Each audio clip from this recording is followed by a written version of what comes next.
So friends, आज की video बहुत ही ज़्यादा बेहतरीन होने वाली है। बहुत कुछ सीखने को मिलेगा। बस आप इस वीडियो को एंड तक ज़रूर देखना अगर आप अपनी इंग्लिश को इम्प्रूव करना चाहते हो और इंग्लिश अच्छे से बोलना चाहते हो। सो फ्रेंड्स, बिना किसी देरी के शुरू करते हैं आज की अपनी इस बेहतरीन वीडियो को। यहाँ पर ये बोल रही है कि मैं यहाँ किराए के मकान में रहती हूँ। अगर हम इस तरीके से बोलना हो तो दो तीन तरीके हैं। सबसे पहले हम बोलेंगे I live in a rented house here. ये हमें सबको पता है, हम इजीली बोलेंगे I live in a rented house here, यानी यहाँ मैं किराए के मकान में रहती हूँ। या थोड़ा चेंज करके हम ऐसे कह देंगे here I stay in a house that is on rent. कैसे बोलेंगे? Here I stay in a house that is on rent. इसका मतलब है कि यहाँ मैं किराए के मकान में रहती हूँ। Here I stay in a house that is on rent. और मुझ पर 3 महीने का किराया बाकी है। जब भी कोई किराएदार होता है, उस पे ऐसा होता है कभी कभी किराया नहीं देते तो चढ़ जाता है। मतलब 2 महीने का हो गया, 3 महीने का हो गया, तो इस तरीके से इसने 3 महीने अपना किराया नहीं दिया किराया मकान मालिक को। तो अब बता रही है कि मुझ पर 3 महीने का किराया बाकी है। अब इसे इंग्लिश में बोलेंगे I am 3 months behind on my rent. I am 3 months behind on my rent, यानी मुझ पर 3 महीने का किराया बाकी है। I am 3 months behind on my rent. या एक और तरीका अगर मैं बताऊं, आप बोल सकते हो कि I still have 3 months rent due. I still have 3 months rent due, यानी मुझ पर अब भी 3 महीने का किराया बाकी है। लॉकडाउन के चलते मेरी जॉब चली गई थी। तो आगे बता रही है कि due to the lockdown I lost my job. Due to the lockdown I lost my job, यानी लॉकडाउन के चलते मेरी जॉब चली गई थी, यानी लॉकडाउन कारण था मेरी जॉब जाने का। जब भी ऐसे बोलते हैं तो हम कोज वर्ड का भी यूज़ कर सकते हैं। या तो हम कहेंगे कि due to the lockdown I lost my job, या हम कह सकते हैं कि the lockdown caused me to lose my job. The lockdown caused me, यानी लॉकडाउन मेरा कारण बना, मेरी जॉब जाने का लॉकडाउन कारण बना। The lockdown caused me to lose my job. या तो आप सिंपली बोलोगे, इसमें कोई दिक्कत नहीं है। हम कहेंगे due to the lockdown, lockdown के कारण। ड्यू टू का मतलब होता है कारण। Due to the lockdown, lockdown के कारण आई लॉस्ट माई जॉब। या हम कॉज्ड वर्ड का यूज करके कह सकते हैं कि the lockdown caused me to lose my job. Lockdown से पहले मेरी जिंदगी में सब कुछ सही चल रहा था। इंग्लिश में बोलेंगे before the lockdown everything was going well in my life. Before the lockdown everything was going well in my life. Going well in my life ये काफ़ी सिंपल है, मतलब ज़्यादातर हर कोई इसका यूज़ कर सकता है। अगर आप थोड़ा हटके बोलना चाहते हो तो आप कह सकते हो कि प्रायर टू द लॉकडाउन, इन लॉकडाउन से पहले, prior to the lockdown my life was on track. My life was going well. हम कहेंगे कि my life was on track. Prior to the lockdown my life was on track, यानी lockdown से पहले मेरी जिंदगी में सब कुछ सही चल रहा था। आगे बोल रही है कि मेरे पास एक अच्छी नौकरी थी जिससे आराम से मेरा खर्चा चल जाता था। इंग्लिश में बोलेंगे I had a decent job that allowed me to manage my expenses without any difficulty.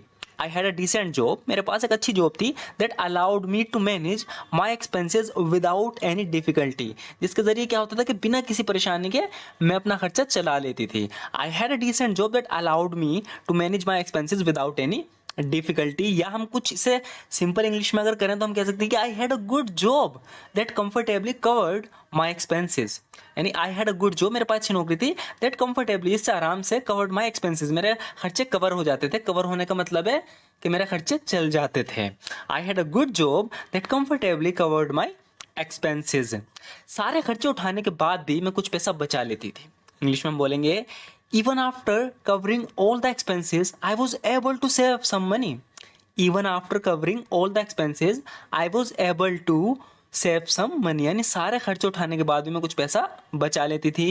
Even after covering all the expenses I was able to save some money, या हम कह सकते हैं कि I used to save some money even after taking care of all the expenses. इसका क्या मतलब है? वही मतलब है जो हमने पिछला सेंटेंस देखा था, सारा खर्च उठाने के बाद में कुछ पैसे बचा लेती थी। I use to save some money even after taking care of all the expenses. इसके अलावा मैं हर महीने कुछ पैसे घर भी भेज देती थी। बता रही कि बिसाइड्स दिस, यानी इसके अलावा, या अपार्ट फ्रॉम दैट का भी यूज कर सकते हैं हम। बिसाइड्स दिस, इसके अलावा I use to send some money home every month. Besides this, I used to send some money home every month, यानी इसके अलावा मैं कुछ पैसे हर महीने घर भी भेज देती थी। या हम कह सकते हैं कि apart from that, I would regularly send some money back home every month. Apart from that, I would, regularly send some money back home every month, यानी इसके अलावा मैं हर महीने घर पे भी कुछ पैसे भेज देती थी। दोनों का मतलब वही है, बस तरीका अलग अलग है। मेरी ज़िंदगी में सब कुछ बहुत अच्छा चल रहा था। Everything was going very well in my life. Everything was going very well in my life, यानी मेरी ज़िंदगी में सब कुछ बहुत अच्छा चल रहा था। Everything was going very well in my life, या हम कह सकते हैं कि my life was going perfectly fine in every aspect, यानी मेरी ज़िंदगी में जो जितने भी एस्पेक्ट थे ना, हर तरीके से, कहने का मतलब है कि हर तरीके से मेरी ज़िंदगी बेहतरीन चल रही थी, सारे एस्पेक्ट हैं। माई life was going perfectly fine in every aspect. और फिर कोरोना वायरस को फैलने से रोकने के लिए पूरे देश में लॉकडाउन लगा। And then a nationwide lockdown was imposed to prevent the spread of the coronavirus, यानी फिर कोरोना वायरस आया और कोरोना वायरस को रोकने के लिए पूरे देश में लॉकडाउन लगा। And then a nationwide lockdown was imposed to prevent the spread of the corona virus, या हम इसे प्रेजेंट सेंटेंस में इस तरीके से बोलेंगे, and then declare a complete lockdown through the nation, और फिर पूरे देश में लॉकडाउन लगता है to prevent the transmission of the corona virus, वो ये कोरोना वायरस को फैलने के लिए फिर पूरे देश में लॉकडाउन लगता है। सो फ्रेंड्स, आगे बोल रही है कि जिस दिन लॉकडाउन लगा उससे अगले दिन मेरी नौकरी चली गई।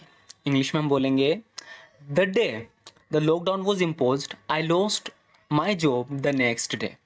The day the lockdown was imposed I lost my job the next day. The next day, इसके अलावा हम बोल सकते हैं द फॉलोइंग डे।